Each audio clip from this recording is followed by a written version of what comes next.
오늘 우리에게 주시는 하나님의 말씀 봉독해 올립니다. 사도행전 28장 1절에서 15절까지 있는 말씀입니다. 우리가 구원을 얻은 후에 안즉 그 섬은 멜리데라 하더라. 토인들이 우리에게 특별한 동정을 하여 비가 오고 날이 참에 불을 피워 우리를 다 영접하더라. 바울이 한뭇 나무를 거두어 불에 넣으니 뜨거움을 인하여 독사가 나와 그 손을 물고 있는지라. 토인들이 이 짐승이 그 손에 달림을 보고 서로 말하되 진실로 이 사람은 살인한 자로다. 바다에서는 구원을 얻었으나 공의가 살지 못하게 하심이로다 하더니 바울이 그 짐승을 불에 떨어버리매 조금도 상함이 없더라. 그가 붙든지 혹 갑자기 엎드려 죽을 줄로 저희가 기다렸더니 오래 기다려도 그에게 아무 이상이 없음을 보고 돌려 생각하여 말하되 신이라 하더라. 이 섬의 제일 높은 사람 보블리오라 하는 이가 그 근처에 토지가 있는지라. 그가 우리를 영접하여 사흘이나 친절히 유숙하게 하더니 보블리오의 부친이 열병과 이질에 걸려 누웠거늘 바울이 들어가서 기도하고 그에게 안수하여 낫게 하며 이러므로 섬 가운데 다른 병든 사람들이 와서 고침을 받고 후한제로 우리를 대접하고 떠날 때 우리 쓸 것을 배에 올리더라. 석 달 후에 그 섬에서 과동한 알렉산드리아 배를 우리가 타고 떠나니 그 배 기호는 디오스구로라. 수라구사에 대고 사흘을 있다가 거기서 둘러가서 레기온에 이르러 하루를 지난 후 남풍이 일어나므로 이튿날 보디올에 이르러 거기서 형제를 만나 저희의 청함을 받아 이래를 함께 유하다가 로마로 가니라. 거기 형제들이 우리 소식을 듣고 아비오 저자와 삼강까지 맞으러 오니 바울이 저희를 보고 하나님께 살해하고 담대한 마음을 얻으리라. 아멘. 사도행전 말씀을 우리가 계속 살펴보고 있는데요. 오늘 더 큰 감사와 믿음이라는 제목으로 하나님 말씀 전하도록 하겠습니다. 사도행전을 이렇게 읽다 보면 여기 중요한 주제들이 여러 가지 나오는데요. 그 중에 중요한 주제가 바로 여행입니다. 여행. 어떻게 보면 여행하면 굉장히 낭만적인 주제 같지만 사도행전, 또 특별히 그 옛날 사도 바울이 복음을 전하기 위해서 다녔던 이 여행은 참 쉽지 않은 그런 일정이었습니다. 1차, 2차, 3차 이 전도 여행, 그것이 사도행전의 아주 중심 테마입니다. 그리고 이제 사도행전의 마지막 부분 27장, 28장을 다루는데요. 여기에서도 이제 마지막 로마로 들어가는 사도 바울의 여정을 다루게 됩니다. 상당한 분량으로 예루살렘을 출발해서 로마까지 가는 길을 상당한 분량, 사도행전이 모두 28장까지 되어 있는데요. 상당히 많은 분량이 거기에 또 할애가 되어 있는 것을 보게 됩니다. 사도 바울이 복음을 전하기 위해서 많은 곳을 다녔고요. 많은 장소에서 또 많은 사람들을 만납니다. 그 만났던 사람들 가운데는 물론 사도 바울을 힘들게 하고 또 괴롭혔던 반대편에 섰던 사람들도 물론 있지만, 그러나 사도 바울, 처음 만난 사도 바울을 아주 선대하고 사도 바울의 도움이 되고 위로가 되고 격려가 되었던 또 수많은 사람들, 오늘 본문에도 보면 이 배 안에서도 백부장도 사도 바울을 굉장히 선하게 대해줍니다. 오늘 또 이 멜리데 섬에서 여러 사람들을 만나게 되는데요. 그 사람들도 사도 바울을 또 이렇게 잘 대해주는 이런 모습들을 보게 되는데요. 하나님께서는 사도 바울을 이방의 사도로 세우시고 세계 곳곳을 다니게 하시면서 동시에 사도 바울을 혼자 내버려 두지 아니시고 그때그때마다 필요한 사람들을 만나게 해주시는, 이 또한 하나님의 은혜가 아닌가 생각을 해봅니다. 가는 곳곳마다 사도 바울을 도와주었던 사람들이 있습니다. 필요했던 사람들이 있습니다. 이 사도 바울의 이 모습을 보면서 먼저 저는 제 모습을 한번 돌이켜 보았습니다. 저도 한국에서 살다가 여러분들과 같이 이민자가 되어서 미국에 와서 살고 있는데요. 제가 미국에 와서 이렇게 보니까 크게 세 군데를 옮겨 다녔습니다. 처음 버지니아에서 살았고요. 그리고 메릴랜드에서 살았고 이제 뉴욕에서 살고 있습니다. 다 낯선 곳입니다. 한 번도 가보지 못한 낯선 곳에 이렇게 찾아와서 살아가고 있는데요. 가는 곳곳마다 저를 도와주시고 저의 가정을 도와주셨던 참 좋은 분들을 만날 수가 있었습니다. 전혀 모르는 그런 곳에 갔지만 그곳에서 저를 도와주었던, 우리 가정을 도와주었던 좋은 그런 분들과의 만남을 가질 수 있었습니다. 이 모든 분들이 하나님께서 저와 저희 가정을 위해서 준비해 주신 분들이라고 생각을 해 보았습니다. 나를 도와주었기 때문에 좋은 분들이라 이렇게 말씀드리는 것은 아닙니다. 아마 저뿐만 아니라 성도 여러분들도 마찬가지라고 저는 생각합니다. 여기에 계신 분들 가운데 한국에서부터 알고 지내다가 여기까지 오신 분들은 거의 없을 것이라고 생각합니다. 다 대부분 혼자 여러분들 가정 이곳에 오셨습니다. 그러나 혼자 왔지만 하나님께서 우리를 홀로 내버려 두지 아니하시고 이곳에서 내 옆에 좋은 분들을 하나님께서 붙여 주셨습니다. 여러분들 이 사실을 믿으십니까? 예, 옆에 계신 분들 하나님께서 나에게 붙여주신 소중한 분들입니다.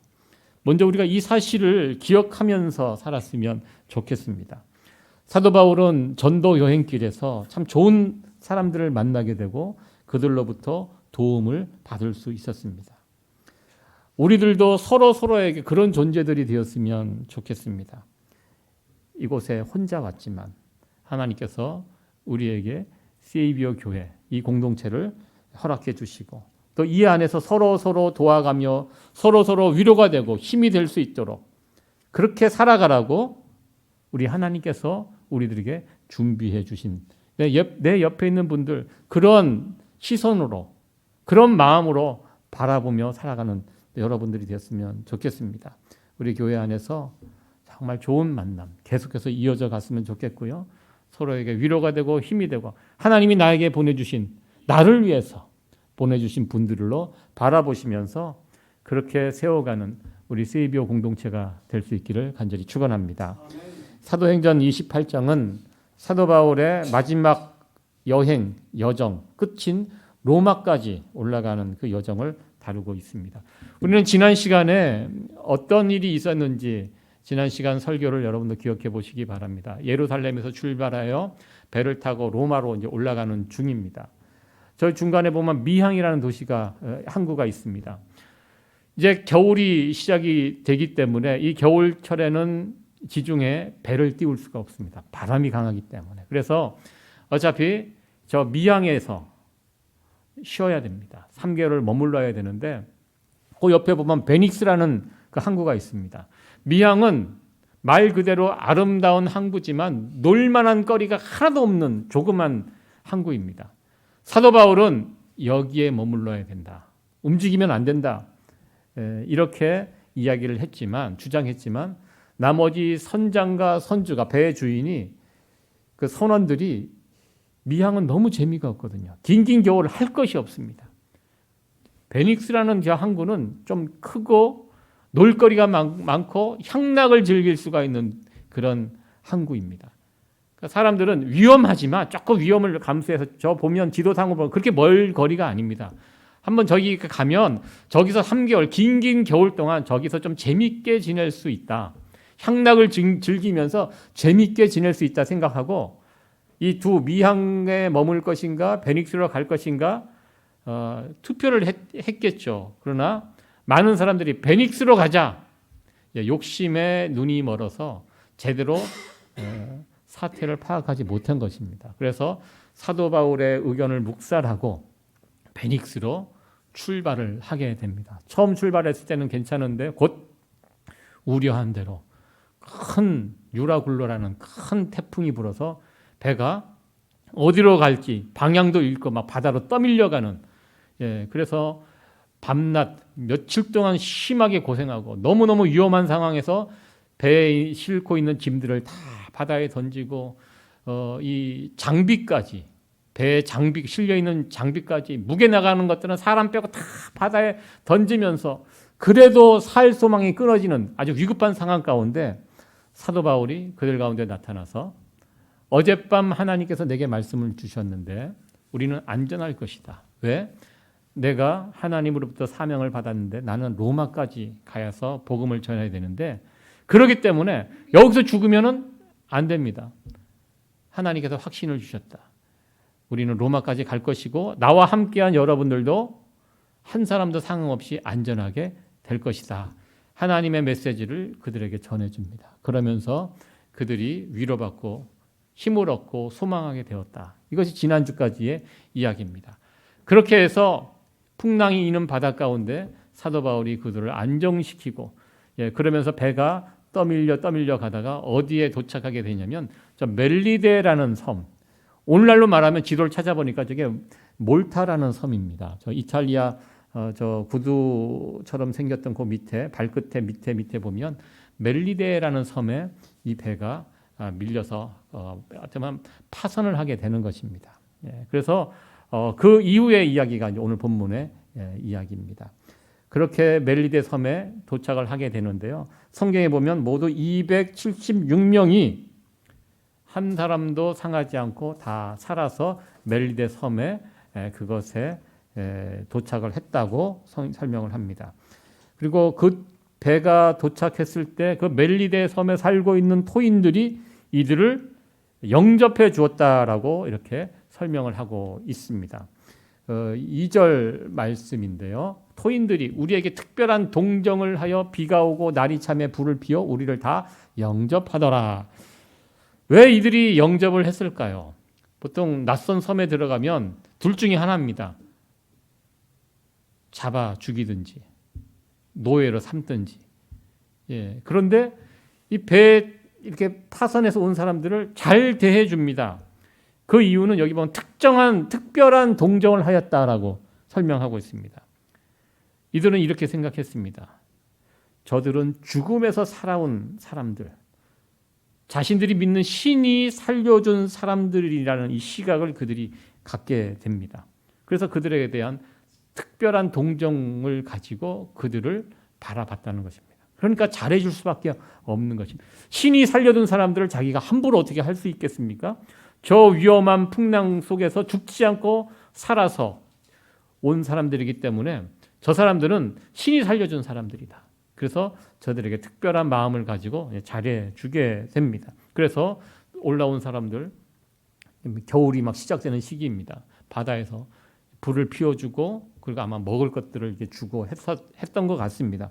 그때 사도 바울이 좀 어떻게 보면 오지랖이 좀 넓은 사람이라고 할까요? 가만히 있으면 되는데 돌아다니면서 이제 불이 피워졌으니까 나뭇가지를 이제 막 주워갖고 이제 불을 더 크게 하려고 했던 것 같습니다. 그리고 아마 이때가 아마 어둑어둑 저녁 때인 것 같습니다. 사도 바울은 눈도 좋지 않습니다. 나뭇가지를 주워다가 불을 이렇게 붙이려고 하는데 그때 아마 이게 뱀이 왔던 것 같아요. 그 뱀이 뜨거운 불에 들어가려고 하니까 그 나뭇가지를 붙잡고 있던 사도 바울의 손을 확 물어버리게 됩니다. 독사 한 마리가 나타나서 사도 바울을 물게 됩니다. 이 장면을 선 사람들이 보고 깜짝 놀랍니다. 그러면서 이 사람은 정말 죄인이구나. 살인자구나. 여차여차해서 그 바다 다 죽을 수밖에 없는 바다에서 살아 돌아왔는데 결국 뱀에 물려 죽는구나. 신이 결국 이 사람을 벌하는구나. 이렇게 이제 바라보면서 뱀에 물린 저 사람이 언제 죽을까 이렇게 지켜보고 있습니다. 그 당시 뱀은요 정의와 복수의 상징물입니다. 그래서 그 당시 황제들 왕관 같은 데다 코브라나 이 반지 같은 데 이 코브라 문양들을 새겨 넣습니다. 이 강력한 독, 저항할 수 없는 권위를 상징하고요. 그래서 그 당시 독사는 그 힘의 상징이었습니다. 독사가 나타나서 사도 바울을 물어 독을 뿜어 이렇게 물었다. 신의 심판을 받는 것으로 이렇게 바라보고 이제 저 사도 바울이 언제 죽나 이렇게 지켜보고 있는 상황입니다. 그런데 곧 죽어야 될 사도 바울이 죽지 않습니다. 그냥 뱀을 떨쳐버리고 그냥 아무 일 없다는 듯이 자기 일을 하게 됩니다. 그러니까 이 토인들이 또 놀랍니다. 와, 어떻게 저럴 수가 있는가? 저 사람은 신이다. 두 번의 죽을 고비를 넘어가는 이거는 보통 사람이 아니거든요. 그러니까 그 앞에 엎드려져서 사도 바울을 신처럼 모시려고 하는 굉장히 중요한 사람이 된 것입니다. 사도 바울은. 그 섬 사람들에게 이 사람은 보통 사람들이 아니다. 그래서 여차여차해서 이런 소문이 나니까요. 그 섬에서 가장 높은 추장 역할을 하고 있는 보블리오라는 사람이 있습니다. 이 사람이 276명을 다 초대하지는 않았겠죠. 중요한 사람들을 자기 집에 초대해서 먹이고 아마 이렇게 영접을 했던 것 같습니다. 그런데 집에 가보니까요. 누가 있냐면 이 보블리오 추장의 아버지가 아주 중한 병에 걸려서 죽어가고 있었습니다. 사도 바울이 그 아버지에게 손을 얹어 안수기도 하니까 이 사람이 나았습니다. 그리고 이 소문이 온 섬에 퍼지게 됩니다. 그 섬에 아픈 사람들이, 병자들이 사도 바울을 찾아와서 그에게 안수기도 받고 고쳐지게 되고, 이런 내용들이 오늘 본문에 이렇게 설명이 되어 있습니다. 왜 이런 얘기들을 상세하게 설명을 했을까? 먼저 이렇게 생각을 해보면요. 아마 이런 측면도 있는 것 같습니다. 한꺼번에 이 작은 섬에 276명이 떠밀려 왔습니다. 어떻게 보면 이 276명 사람들 때마다 다 먹여줘야 돼요. 갈 데도 없습니다. 조금 지나면 이거 얼마나 민폐예요. 이거 겨울철에 어디 보낼 수도 없고, 이 겨울 276명이 이곳에서 같이 지내야 돼요. 얼마나 조금 지나면 그 사람 마음이 간사해서요. 좀 지나면 이거 얼마나 이거 눈치밥 계속 먹어가면서 여기 어떻게 지낼 수 있겠습니까? 그런데요, 사도 바울이 나타나서 추장의 아버지를 고쳐줘요. 이 추장은 이 사도 바울이 어떤 사람입니까? 자기 아버지를 고쳐준 생명의 은인이 됩니다.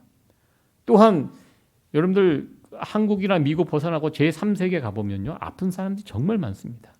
제가 예전에 인도에 단기 선교 가갖고 인도 각 가정들을 이렇게 돌아다녀 보니까요, 특징이 있습니다. 집마다 아픈 사람이 꼭 한 명씩 이상이 있어요. 다 아파요. 그 의료 시설도 제대로, 병원도 제대로 갖춰져 있지 않는 그런 동네예요. 웬만하면 조금 병 생기면 그게 다 중환병원으로 가는 거예요. 치료를 못 받으니까.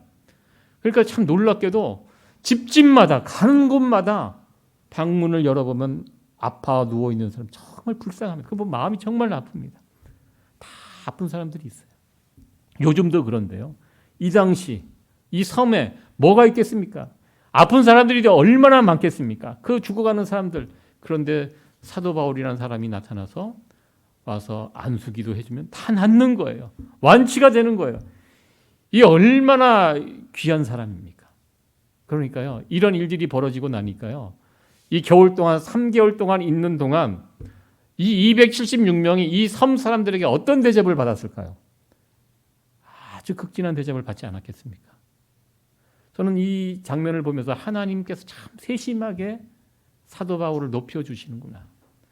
이렇게 죄수의 몸으로 배가 난파돼 갖고 정말 떠밀려 갖고 그냥 그곳에 겨울 내내 지내야 되는데, 그 가운데 눈칫밥 먹지 않도록 이런 일들을, 사도 바울을 높여주셔서 여기에서 정말 3개월 동안 잘 있다가요, 떠날 때 보면요, 그 섬 주민들이 막 먹을 것 같은 거 막 사갖고 배에다 막 실어주고 막 이렇게 환송해주는 이런 장면을 보면서 참 하나님의 세심한 돌보심, 이게 보게 됩니다.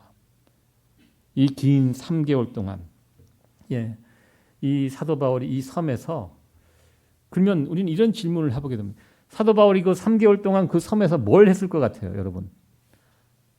먹고 자고, 오랜만에 좀 쉬자, 그러면서 그냥 유유자자 거기서 시간만, 겨울 가기만 기다리면서 시간만 보내고 있었을까요? 뭐 했을 것 같아요, 사도 바울이 거기서? 전도했죠, 당연히. 그냥 안수기도 해줍니까? 사도 바울이 고쳐주는 거 아니잖아요. 누가 고쳐주는 거예요? 예수님이 고쳐주는 거예요. 이 당신의 병을 고쳐주시는 분이 누구인지 설명을 해야 되잖아요. 사도 바울은요, 어디를 가나 복음을 전했던, 예수님을 전했던 사람입니다. 이 얼마나 좋은 찬스입니까? 3개월 동안 어디 가지 못합니다. 그 섬에 딱 갇혀서요, 아마 열심히 자기 발을 걸어 아픈 사람들이 오잖아요. 하나님이 어떤 분인지, 예수 그리스도가 어떤 분인지를 쭉 설명을 하고 들어야 되죠. 지금 자기 몸이 아파 왔는데 들을 수밖에 없는 상황, 얼마나 좋은 상황입니까? 쭉 복음을 설명하고 안수기도 하고, 그리고 병이 나아요. 이 사람 어떻게 되겠습니까? 예수님 믿겠습니까? 안 믿겠습니까? 믿을 수밖에 없습니다. 어디 가지도 못합니다.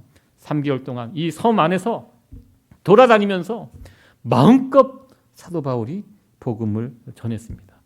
사도 바울과 함께 배를 탔던 276명은 또 어떻습니까?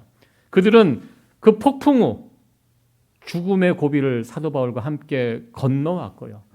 폭풍 속에서 사도 바울의 메시지를 기억합니다. 너희들 죽지 않는다. 하나님이 나를 로마까지 보내기로 했으니까 당신들 걱정하지 마라. 위로해 주지 않았습니까? 위로의 복음의 메시지를 이미 배에서부터 듣고 그리고 그것을 실제로 체험했습니다. 276명. 이들 또한 사도 바울의 복음을 듣고 거기서 완전히 마음이 그냥 녹아질 대로 녹아진 사람들 아니겠습니까? 결국 거기에서 3개월 머무는 동안 사도 바울은 또 다른 생명의 귀한 복음의 열매를 풍성하게 거둘 수 있었습니다. 보통 사도 바울의 선교 여행을 1차, 2차, 3차 이렇게 이야기합니다. 그러나 어떤 학자들은요, 이 예루살렘에서 잡혀서 죄수의 신분으로 로마까지 갔던 이 여정도 바울의 선교 여행에 포함시켜야 된다. 그래서 4차 선교 여행이라고 주장하는 분들이 있습니다. 저는 그 일리가 있다고 생각합니다. 단지 차이는 무엇입니까? 1차와 3차, 1차에서 3차까지는 이 바울 스스로 자기가 계획해서 자기 발로 걸어 다니면서 선교를 했던 것이 1차, 2차, 3차고요. 4차는 비록 죄수의 몸으로 묶여 있지만 자기 마음대로 돌아다니지는 못하지만 그러나 그 일정 속에도 결국 구원의 역사, 생명의 역사가 일어났던 것을 보게 됩니다. 의도하지 않았습니다. 나 지금부터 선교 여행 가야지 이렇게 출발한 것이 1차, 2차, 3차입니다. 그런데 4차는 그게 아니었거든요. 의도하지 않게 어쩔 수 없이 죄인의 신분으로 로마 황제 앞에 가서 재판을 받기 위해서 끌려가는 그 여정이었거든요. 그런데 지나고 보니까 이것 또한 이 여정 통해서도 하나님의 구원의 역사가 풍성하게 일어난 것을 보게 됩니다. 가끔 우리가 그런 뉴스를 접합니다. 길거리에서 쓰러진 어떤 위급한 상황에 주변에 있던 어느 분이 달려와서 이분을 살리는, 보니까 이분이 의사였고 뭐 간호사였고 이런 이야기들을 우리가 심심치 않게 보게 됩니다. 한양대 병원 이정혜 간호사의 이야기입니다. 이분이 지난 4월 달에 이런 일이 있었습니다. 4월 달에 병원에 출근하기 위해서 셔틀버스를 딱 탔습니다. 탔는데 버스에 탔던 앉아있는 분들 가운데 유난히 안색이 창백한 60대 여자분이 눈에 띄었다고 합니다. 그래서 자기가 혹시 몰라서 그분 옆에 앉아서 그분을 이렇게 지켜봤다고 합니다. 조금 후에 이분이 의식 없이 쓰러지게 되었다고 합니다. 쓰러지자마자 이분이 신속하게 심폐소생술을 시행을 했습니다. 그래서 그 심폐소생술 덕분에 이분이 의식을 되찾고 치료를 받고 또 그 병원에서 결국 나중에 건강하게 퇴원을 하게 되었다고 합니다. 심폐소생술을 받고 병원에 입원하고 있는 동안에 이 간호사분이 이정혜 간호사분이 이분을 찾아가서 안아주시면서 살아주셔서 감사합니다 이렇게 인사를 했다는 이야기를 딸이 옆에서 지켜보고 이것을 이제 신문사에 기고를 하고 그래서 이것이 뉴스에 실렸습니다. 아직 병원에 출근하기 전입니다. 유니폼을 입지 않았습니다. 그렇지만 그런 급박한 상황이 벌어졌을 때 이분이 응급센터에서 10년을 근무했대요. 그러니까 이게 돌아다니면서 보면 그게 눈에 보이는 거예요. 건강한 사람, 위급한 사람, 응급실에 늘 그걸 보다가 그것이 눈에 띄어갖고 자신의 직업 정신에 아주 충실하게 사람을 살리는 그런 곳에 있다 보니까 그것이 이제 몸이 배어서 어디를 가든지 그런 일이 벌어지니까 신속하게 이렇게 해서 사람을 살린 어떻게 보면 굉장히 훈훈한 이야기인데요. 이런 이야기들을 우리가 자주 만나게 됩니다. 최근에 어느 뉴스를 보니까요. 지나가다가 집에서 어느 불꽃이 튀고 연기가 나는 것을 보고 뛰어들어가고 그곳에 있는 사람들을 구하고 또 불을 끄고 또 소방관 이야기. 이분도 소방관 옷을 입지 않고요. 집에 퇴근하는 길에 지나가다가 이것을 보고 그렇게 사람을 살렸던 이야기를 또 본 적이 있습니다. 이게 평소에 이 직업의식이 투철하신 분들은 내가 지금 현장에 있든지 현장에서 벗어나든지 상관하지 않고 그런 일이 벌어지면 언제든지 달려가서 이런 일들을 하시는 분들입니다. 사도 바울이 로마로 가는 이 여행길은요, 전도 여행이 아니었습니다. 그러나 사도 바울의 가슴 속에는 예수 생명이 가득 차 있었습니다. 그래서 어디를 가든지 어떤 형편이든지 누구를 만나든지 지금도 전도 계획 없이 죄수의 신분으로 묶인 상태로 끌려가고 있는 그런 상황이었지만, 그러나 그 상황 속에서도 많은 생명을 구하는, 왜? 그 속에 예수 생명이 꿈틀거리고 있었기 때문에, 어떤 상황 누구를 만나도 이분을 전해줘야 되는 이 사명이 있었기 때문에 그 상황에서도 사람을 살리고 생명을 구하는 이 귀한 전도의 열매를 맺는 이 사도 바울의 모습을 우리는 보게 됩니다. 여러분들, 저와 여러분들 속에도 예수 생명이 있습니다. 여러분들 다 예수 생명 있으시죠? 예. 우리들도 어디를 가든지 누구를 만나든지 어떤 상황이든지 우리가 바로 이 예수의 생명을 누군가에게 보여줄 수 있어야 합니다.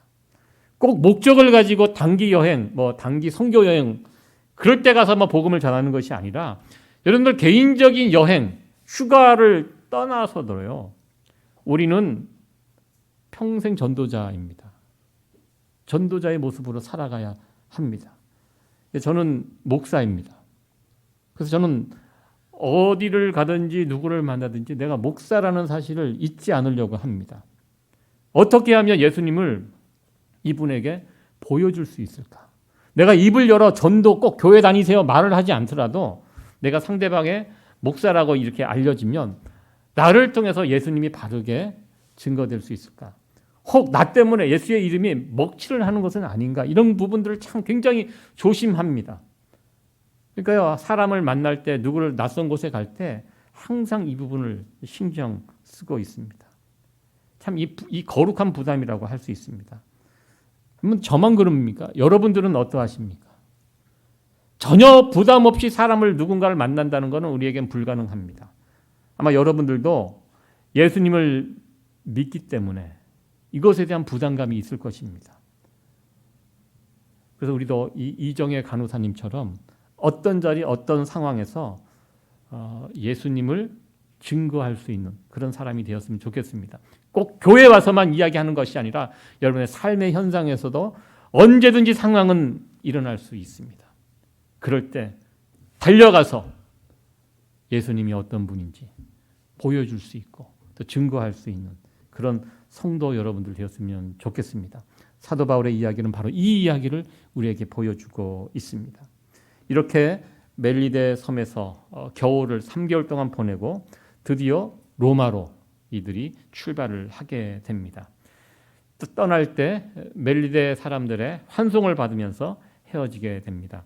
13절과 14절 말씀 우리 같이 한번 읽어보도록 합니다. 시작. 거기서 둘러가서 레기온에 이르러 하루를 지난 후 남풍이 일어나므로 이튿날 보디올에 이르러 거기서 형제를 만나 저희를 청함을 받아 이래를 함께 유하다가 로마로 가니라. 아멘. 그 일정이 여기에 설명이 되어 있습니다. 여기 보면 멜리데에서 레기온까지 가고요. 레기온에 가니까 이제 남풍이 불었다고 합니다. 저 지중해 남쪽에서 이제 바람이 부니까 그 부디올까지 쭉 이제 올라가게 됩니다. 이제 이탈리아 반도 안으로 이제 본격적으로 들어갑니다. 이 부디올에서 백부장 율리오가 사도 바울에게 특별한 시간을 줍니다. 7일 동안 죄수지만 마음대로 다니면서 친구들을 만나라. 그 이탈리아에 있는 그리스도인들과 만나서 교제할 수 있도록 이런 자유를 주고 그렇게 지내다가 저 부디올에서 이제 로마로 이제 육로로 해서 올라가게 됩니다. 올라가다 보면 15절에 보면 아비오 거리라는 그 15절에 보면 15절 말씀 보면 그 아비오 거리라는 여기에서는 아비오 저자라고 이렇게 표현이 되어 있습니다. 저자가 거리입니다. 이 아비오 광장이기도 한데요. 이 아비오 광장이 어떤 광장이냐면 로마의 장군들이 전쟁에 나가서 승리를 하게 되면 개선 장군이 되어서 로마로 돌아옵니다. 그럴 때 이 아비오 광장을 지나가게 됩니다. 이럴 때 로마에 있는 백성들이 다 나와서 개선 장군을 맞이해 줍니다. 그래서 이 아비오 광장이라고 지명이 그렇게 되어 있습니다. 로마로 들어가는 입구에 있는 곳인데요. 사도 바울이 이곳을 지나갑니다. 그리고 사도 바울이 로마를 향해서 오고 있다는 소식을 로마에 있는 그리스도인들이 듣고 사도 바울을 마중 나옵니다. 그래서 아비오 광장에서 만나게 됩니다. 마치 어떻게 보면 세상적인 눈으로 보면 죄수의 신분으로 초라하게 끌려오는 사도 바울의 모습이지만 영적인 눈으로 보면 이게 무엇입니까? 복음의 개선 장군이 되어서 로마로 입성하는 영웅의 모습. 그것을 로마에 있는 그리스도인들이 환영하며 영접하는 이런 모습을 사도행전은 보여주고 있습니다. 비록 죄수지만 우리 하나님께서 사도 바울을 높여주시는 이런 아름다운 이 장면을 보게 됩니다. 아비오 광장에 섰을 때 자신을 마중 나오는 그리스도인들을 멀리서 바라봅니다. 바라볼 때 사도 바울이 들었던 이 감정, 이것이 오늘 15절에 표현이 되어 있는데요. 15절 말씀 우리 같이 한번 읽도록 합니다. 시작. 거기 형제들이 우리 소식을 듣고 아비오 저자와 삼강까지 맞으러 오니 바울이 저희를 보고 하나님께 살해하고 담대한 마음을 얻으리라. 아멘. 하나님께 살해하고, 이 살해한다, 이게 무슨 뜻인가 찾아봤더니요, 감사했다는 것입니다. 하나님께 감사하고 담대한 마음을 얻었다. 자신을 로마 처음 방문하는 곳입니다. 낯선 곳입니다. 그런데 어떻게 자신의 이야기를 알고 로마에 있는 그리스도인들이 사도 바울을 맞이하러, 영접하러 이렇게, 자기 죄인인데, 죄수인데 친부는 자기를 맞이하러 온 사람들을 바라보면서 사도 바울이 깨닫게 됩니다. 다시 한번. 그동안 어떤 일이 있었습니까? 예루살렘으로부터 로마까지 오는 여정이 이 쉬운 여정이 아니었거든요. 하나님께서 로마까지 가야 된다는 말씀을 주시고 바로 가지 않지 않습니까? 예루살렘에서 체포되어서 여기저기 끌려다니면서 재판받고 아무 죄가 없는 것이 밝혀졌지만 그 장군들이, 그 총독들이 감옥에 가두고 애매하게 2년 동안 시간을 흘려보내고 여기저기 끌려다니면서 막 이렇게 재판을 받는 과정이 얼마나 힘든 과정이에요. 그런 과정을 거쳤다가 결국 간신히 배를 타고 로마로 가다가 배가 뒤집혀서 죽을 뻔하고 섬에 떠밀려오고 뱀에 물리고 그곳에서 추장의 아버지를 고쳐주고 그곳에서 또 병자들을 고치면서 복음을 전하고 여차여차해서 이제 로마 들어가기 눈앞에 딱 있는데 거기에 자기를 환영하기 위해서 로마에 살고 있는 그리스도인들이 다 환영하는 모습을 보면서 사도 바울에게 먼저 찾아온 감정은 감사하는 마음이었습니다. 하나님 참 감사합니다.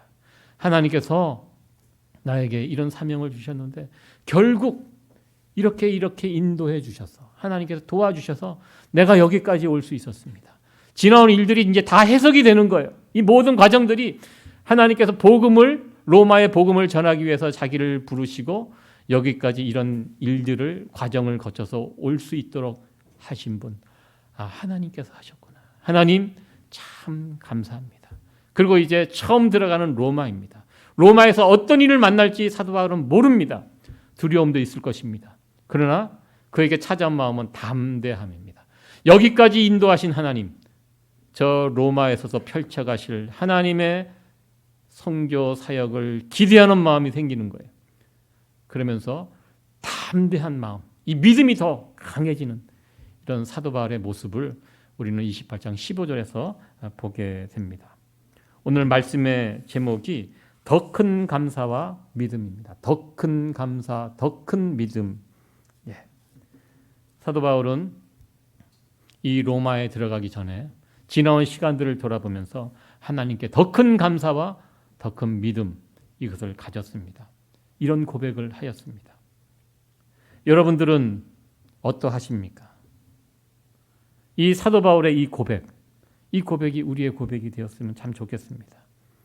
지나온 시간들 이렇게 돌아보면 하나님 향한 감사가 더 커지고 내 인생을 붙드시고 여기까지 인도하신 그 분명한 하나님의 손길을 바라보면서 믿음이 더 커지고 담대해지고 이런 성도들이 되었으면 좋겠습니다. 자꾸 감사가 쪼그라들고 마음이 더 소심해지고 이런 것이 아니라 여기까지 나를 인도하신 하나님을 바라볼 때 감사가 더 커지고 담대함이 더 커지고 믿음이 더 커지는 그런 성도들이 되었으면 좋겠습니다. 말씀을 정리하도록 하겠습니다.